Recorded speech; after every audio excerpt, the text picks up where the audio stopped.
Oh no, we got a problem. I send one of these in with every oil change, and I encourage everybody to analyze your oil. Now, the problem is, well, we've got a problem. This is on the white Z, which we'll walk over to in a second, but I'll read this to you. Basically, we've got coolant that was found in the oil. So what you do is you put a little sample in a box, and you send it off to Blackstone Labs, and they send you back a report.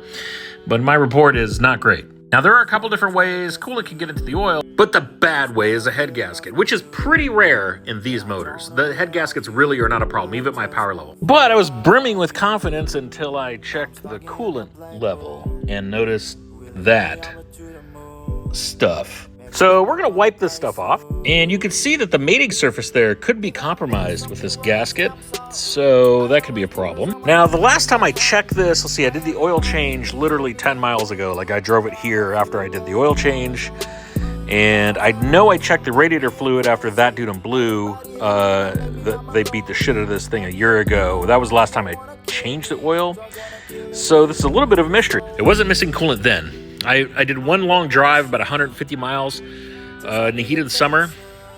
No problem there. I don't know, I've taken it to a couple car meets, but I don't feel like I really beat the shit out of it, and I've been running low boost since probably October.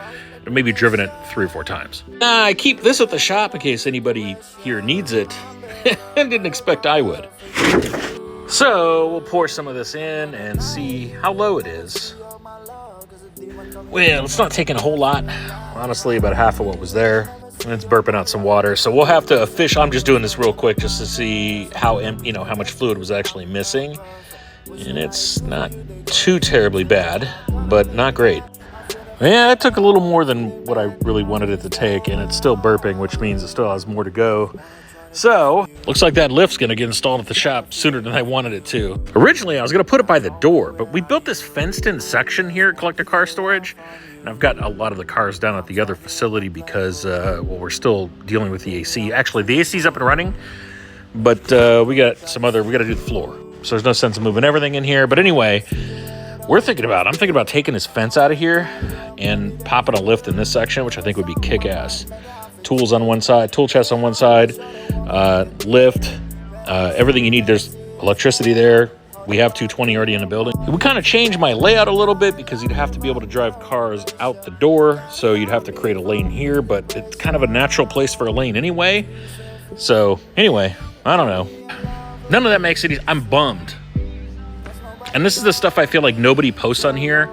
Like, you never see anybody post about their motor blown. I mean, it's not anybody. Some people do, but man, I'm concerned that I have a head gasket failure.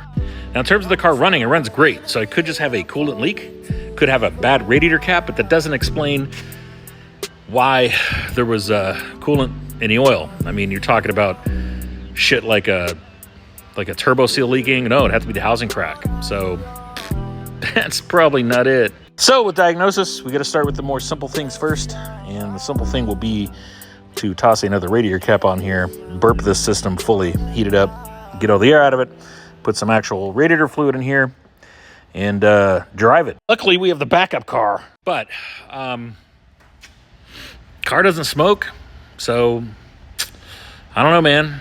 Time to go beat on it some more, I think. Nah, we got to pull the spark plug, and we'll do a spark plug read, and I don't know. I think this might be coming back apart, which means change in setup.